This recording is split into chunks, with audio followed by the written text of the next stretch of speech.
In this guide, I will be showing you guys how to freeze your iPhone location without anyone knowing. Let's get started. First, launch your Find My app.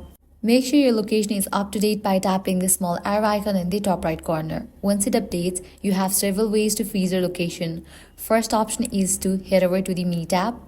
Then turn off Share My Location.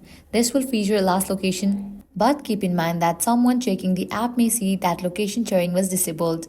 A second option is to turn on airplane mode by swiping down from the top right corner, which stops your phone from updating your location since it disables Wi-Fi and cellular data, but this also means you won't have any signal, so it's not ideal. The best method is to use another device signed in with your Apple ID. Open Settings, tap your name, then go to Find My and turn off Share My Location on your iPhone.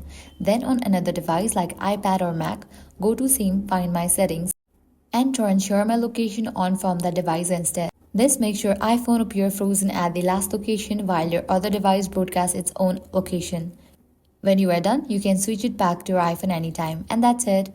That's all for this video. If this guide helped you out, do not forget to like, share and subscribe. Thanks for watching.